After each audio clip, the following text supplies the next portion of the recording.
Hi friends, ನಮಸ್ತೆ. Welcome to my channel.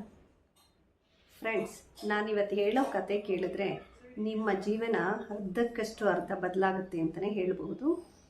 ತುಂಬ conscious ಆಗಿ ಸ್ಟೋರಿನ ಕೇಳಿ. ಏನಂದರೆ, ಒಂದು ಕಾಡಲ್ಲಿ ಪ್ರಾಣಿಗಳು ಇರ್ತವೆ, ಪಕ್ಷಿಗಳು ಇರ್ತವೆ. ಒಮ್ಮೆ ಒಂದು ನರಿ ಏನು ಮಾಡುತ್ತೆ, ಒಂದು ಕೋಳಿಯನ್ನು ತಿನ್ನುತ್ತೆ. ಆಗ ಆ ಪಕ್ಷಿಯ ಗುಂಪಿನ ಲೀಡರ್ ಏನಿದ್ದಾರೆ ಅವರು ಅದನ್ನು ನ್ಯಾಯ ಮಾಡೋಕ್ಕೆ ಹೋಗ್ತಾರೆ. ಅಲ್ಲಿ ಪ್ರಾಣಿಗಳ ಗುಂಪಿಗೂ ಪಕ್ಷಿಗಳ ಗುಂಪಿಗೂ ಜಗಳ ಸ್ಟಾರ್ಟ್ ಆಗುತ್ತೆ. ಅವರಿಬ್ಬರು ಪದೇ ಪದೇ ಆ ಇದರಲ್ಲಿ ಜಗಳ ಆಗ್ತಾನೆ ಇರುತ್ತೆ. ಎರಡೂ ತಂಡದ ನಾಯಕರು ಡಿಸೈಡ್ ಮಾಡಿ ಏನು ಮಾಡ್ತಾರೆ, ಒಂದು ಎಲೆಕ್ಷನ್ ಥರ ಮಾಡ್ತಾರೆ. ಆವಾಗ ಯಾರು ಅದರಲ್ಲಿ ಗೆಲ್ತಾರೋ ಅವರು ಆ ಕಾಡಿನ ಮುಖ್ಯಸ್ಥರಾಗ್ತಾರೆ. ಅವ್ರು ಹೇಳ್ದಾಗೆ ಎಲ್ಲರೂ ಕೇಳಬೇಕು ಅಂತ.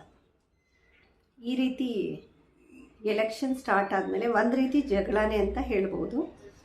ಒಮ್ಮೆ ಪ್ರಾಣಿಗಳ ಗುಂಪು ಗೆಲ್ಲುತ್ತೆ.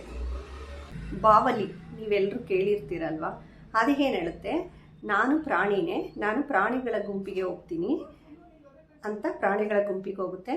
1 ವರ್ಷ 2 ವರ್ಷ ಆಯಿತು. ಆಮೇಲೆ ಮತ್ತೆ ಇನ್ನೊಂದು ಸಲ ಎಲೆಕ್ಷನ್ ಬಂದಾಗ ಪಕ್ಷಿಗಳು ಗೆಲ್ತವೆ. ಆಗ ಬಾವಲಿ ಏನು ಮಾಡುತ್ತೆ, ನನಗೂ ರೆಕ್ಕೆಗಳಿದ್ದಾವೆ, ನಾನು ಪಕ್ಷಿನೇ ಅಂತ ಹೇಳಿ ಪಕ್ಷಿಗಳ ಗ್ರೂಪ್ಗೆ ಹೋಗುತ್ತೆ. ಹೀಗೆ ನಡೀತಾ ಇರುತ್ತೆ.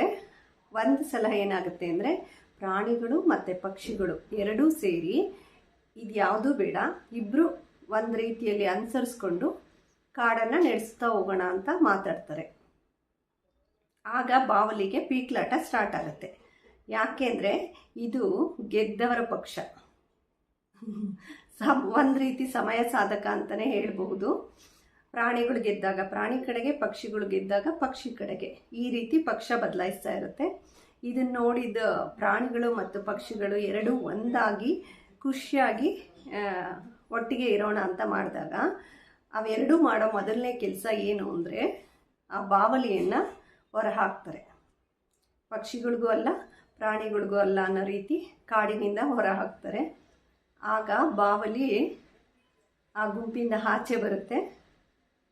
ನಿಮಗೆ ಗೊತ್ತಾಯ್ತು ಅಂತ ಅಂದ್ಕೋತೀನಿ.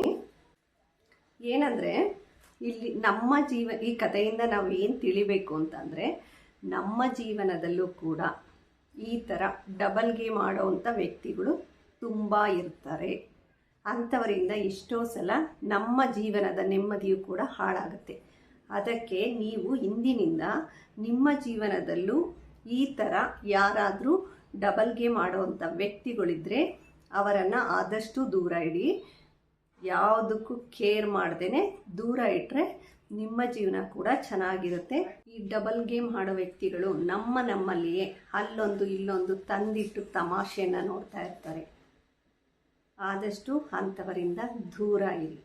ಒಂಟಿಯಾಗಿರೋದು ಬೆಟರು. ಇಂಥ ಡಬಲ್ ಗೇಮ್ ಆಡೋ ವ್ಯಕ್ತಿಗಳ ಜೊತೆ ಇಟ್ಕೊಳ್ಳೋದಕ್ಕಿಂತ ನಮ್ಮಿಷ್ಟ ಬಂದಂಗೆ ನಾವು ಇರೋದು ಬೆಟರ್.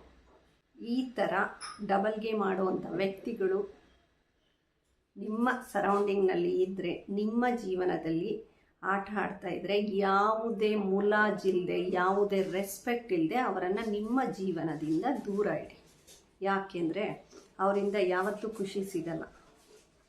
ನಿಮ್ಗೆ ಈ ಕಥೆಯಿಂದ ಅರ್ಥ ಆಯಿತು ಅಂತ ಅನ್ಕೋತೀನಿ.